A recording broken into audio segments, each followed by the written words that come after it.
당신의 잃어버린 영광을 찾아드립니다. 성범죄 피해자 전문 한진아 변호사입니다.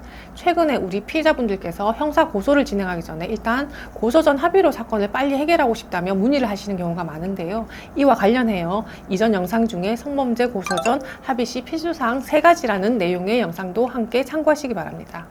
그런데 고소 전 합의에 대해서 케이스가 많아져서 그런지 이전에는 고소 전 합의가 생소하다고 하시면서 무엇인지부터 물어보시는 경우가 많았다고 하면 요즘은 고소 전 합의의 장단점까지 파악하시고는 고소 전 합의가 적합한 사안인지에 대해 구체적으로 진단을 해달라고 요청하시는 경우가 많아졌습니다. 그러면 오늘은 어떤 경우 고소 전 합의를 하는 것이 적절한지 살펴볼 텐데요. 구체적인 경우 형사 고소를 하는 것이 적합한지 아니면 고소 전 합의로 사건을 진행하는 것이 적합한지는 개별 사안에 따라 달라질 수 있기 때문에 일률적으로 고소 전 합의가 무조건 유리하다는 식의 판단은 위험합니다. 만에 하나 고소 전 합의가 성사되지 않을 경우에는 결국 우리 피해자분들께서 형사 고소 절차를 진행하셔야 하는데 고소 전 합의를 피해자 본인이 직접 하거나 지인들을 통해 무리하게 진행하시다가 오히려 공갈죄, 무고죄 등으로 욕고소를 당하는 경우가 종종 있습니다. 공갈죄는 형법 제350조에서 사람을 공갈하여 재물을 교부받거나 재산상의 이익을 취득한 경우에 성립될 수 있다고 규정하고 있는데요. 합의금을 받지 못하는 경우라고 하더라도 공갈미수죄가 성립될 수 있으므로 고소 전 합의를 무리하게 진행하셔서는 안 됩니다. 저를 찾아오신 피해자분 중에 고소 전 합의를 무리하게 진행하시다가 무고죄와 공갈죄로 재판을 받고 있는 상황이라고 하시면서 어떻게 대처해야 할지 문의를 하시는 경우가 있었는데요.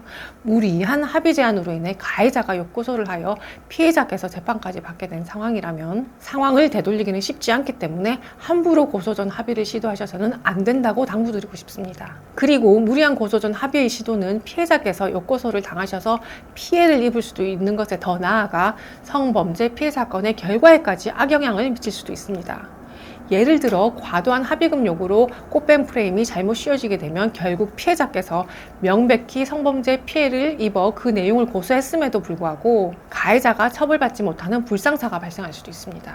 그러므로 고소 전 합의는 매우 신중하게 접근을 하셔야 되고 구체적인 경우 고소 전 합의 여부를 결정할 때는 반드시 상담을 받아보시고 변호사를 통해 진행하시는 것이 안전하다는 점 참고하시기 바랍니다. 그러면 언제 고소 전 합의를 하시는 것이 적절한지 살펴보면 첫 번째로 가해자가 범행을 인정하고 있는 경우 고소 전 합의의 가능성이 상당히 높아질 수 있습니다. 가해자 입장에서는 스스로 범행을 인정함으로 고소를 당하면 형사 처벌될 것이 확실한 상황이므로 합의를 통해서 사건을 마무리하고자 하는 의지가 더 강합니다. 이때 피해자께서는 합의금이라는 금전적인 요구 이외에도 가해자에게 원하는 준수사항을 추가로 넣는 것도 생각할 수 있습니다. 가령 주거나 직장 등으로부터 접근 금지라던가 각종 매체를 통한 연락 금지, 비밀 유지 의무 등 구체적인 사항을 합의서에 포함하고 이를 위반할 경우 위약벌의 규정을 넣는 것도 생각할 수 있습니다. 두 번째로 가해자가 혐의를 인정하는지 여부와 상관없이 증거가 충분하다고 하면 고소 전 합의를 진행하는 것을 생각해 볼 수 있겠습니다. 그런데 성범죄의 경우 피해 사항을 녹화한 CCTV나 녹음 파일이 있으면 직접 증거가 될 수 있겠지만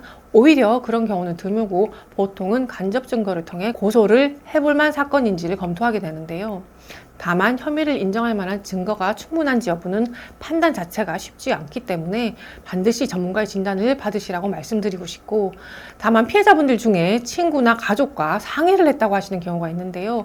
법률 전문가가 아닌 지인이나 피해자 본인이 섣불리 판단하시는 것은 매우 위험하다는 점 참고하시기 바랍니다. 현실적으로 가해자가 범행을 부인하는 경우라고 하면 피해자께서 충분한 증거를 갖고 있는 경우라고 하더라도 가해자가 적극적으로 합의 제한을 하지 않을 가능성이 높기 때문에 가해자가 범행을 부인하는 경우라면 일단 형사 고소를 하시고 진행 상황을 지켜보아 가며 합의 여부나 합의 조건을 고민해 보시는 것이 훨씬 효과적이겠습니다. 더욱이 피해자에게 증거가 불충분하여 수사기관을 통해 증거 확보를 해야 한다면 고소 전 합의를 권하지 않으며 형사 고소를 하시는 것이 적절합니다. 결국 구체적인 사안에서 고소 전 합의가 적절한지를 결정하는 것은 매우 전문적인 판단을 요구하기 때문에 피해자께서 섣불리 판단하시지 말고 반드시 전문가의 상담을 받아보시고 결정하시라고 말씀드리고 싶습니다. 그리고 엎치른 물은 다시 담을 수 없고 가해자들 역시 매우 방어적으로 사건에 접근하기 때문에 피해자가 섣불리 고소 전 합의를 제안했다가는 형사 절차에 나아갔을 때 불리하게 작용할 수도 있으므로 조심하시기 바랍니다. 바랍니다. 이와 관련하여 도움이 필요하시면 상담 전화로 문의하세요. 저는 우리 피해자분들 홀로 외로운 길을 가지 않도록 함께 하겠습니다. 다음 영상에서 또 뵙겠습니다.